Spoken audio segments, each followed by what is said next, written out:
Hurmatli kuzatuvchilar, biz hozir Yangi bozordagi Abu Hanifa masjidiga keldik. Bu joyga kelishimizdan maqsad qurilishida ozgina qiyinchiliklar bo'layotgani, moliyaviy tomondan qiyinchiliklar bo'layotgani uchun hozir mana ustoz bilan birga gaplashdik. Qolganini ustoz o'zi aytib beradi.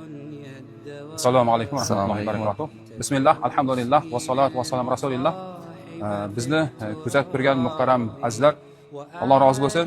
Shu kungacha bizni qo'llab turdinglar, biz bilan birga bo'lib turdinglar. Alloh hamma mana shu hissa qo'shib xizmat qilib turganlarimizga ajrlarini serob qilib bersin. Amin. Bundan ro'parasi 3 yil avval, 2023-yil 10-iyul kuni mana shu joyda tamal toshini qo'ygandik. Masjidimizga mana qarangki 3 yil o'tibdi. Yanada mana shu yakuniy ishda turibmiz hozir, inshaalloh karim. Mana shu yakuniy ishida ham bizni qo'llab, biz bilan birga bo'lib, bizga mana shu ochilish ichida hozir bizda ustalarda beradigan mablag'dan ancha bir katta sarmoya pul kerak bo'lib turibdi, yordam qilishimiz kerak bo'lib turibdi, ularga haqqini berishimiz uchun. Ustalarga. Hozir xalq ichida yurganimizda, mana shu ko'pchilikga uchrashganimizda domla masjid qachon ochiladi, domla qachon bitadi, qachonga rejalashtiryapsiz degan savollarni ko'p berib turibdi. Ana shu savol bilan ko'p bizni qiynab turibdi, ko'p savol berib turibdi. Ana shu savolga aytamizki, biz bizni kelib turing, bizni qo'llab turing, bizdan xabar olib turing. Inshaalloh karim oz qoldi, inshaalloh bu masjidning ochilishiga. Endi hozir masjidimiz bir qurilish bo'lganligi uchun janozalarni xonadonlarda o'qib turibmiz.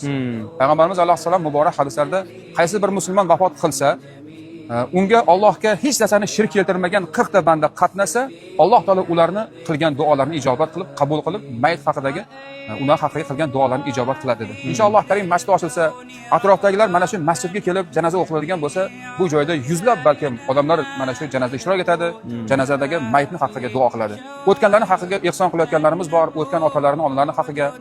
Fermerlarimiz qo'llab turibdi. Bugun mana bu dehqonchiliklardan hosilni olgandan keyin juda ko'p hissa qo'shayotgan, xizmat qilayotgan va bizni ko'rib turib, bizni duo qilib turganlar bor. Barchalarga Allohim ajrlarini serob qilib bersin. Dalolat qilayotgan, hissa qo'shayotgan, xizmat qilayotgan barcha azizlarimizga Alloh hammalarini jannat bilan mukofotlasin.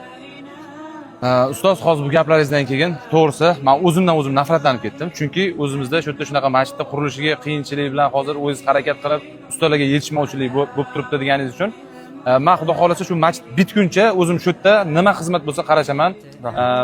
Syomka tomonlamanmi yoki kuch tomonlamanmi, moliyaviy tomonlamanmi o'zim qarashaman. Lekin o'rtoqlar bitta narsa uyat. Hammalarga masalaga aytaman, uyat. 3 yildan beri masjid hali qurib bitirilmadi. 3 yil bo'ldi. 3000 so'mdan tashlasanglar ham haligacha shu yerda xalq mazza qilib namoz o'qiyotgan bo'lardi. Kelinglar hammamiz bir yo'g'a qadam bosh chiqaraylik-da, shu masjid qurilishiga o'zimizni hissamizni qo'shaylik, yordam qilaylik, hashar qilaylik, tez bitirib, muzdakkina masjidda Allohning uyida mazza qilib namoz o'qib, ibodatimizni ado etaylik. Nima deysiz, ustoz?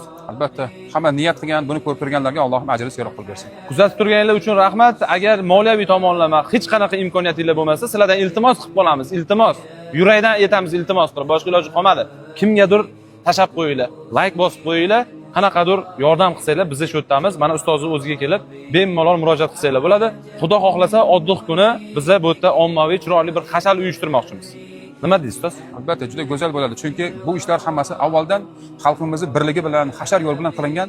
Bu narsa yana odat qilinsa, xalqimiz jipslashsa, birlashsa, bunaqa inshootlar, bunaqa madrasalar, maktablar, bog'chalar ko'p narsalar qilsak bo'ladi. Juda go'zal o'ylabsiz, juda chiroyli bo'ladi inshaalloh. Xudo xolasa, men auditoriyamga ishonaman, 96 mingta odam bor. Hammamiz bir yoqdan bosh chiqarsak, 3 oyda bitirishga harakat qilamiz.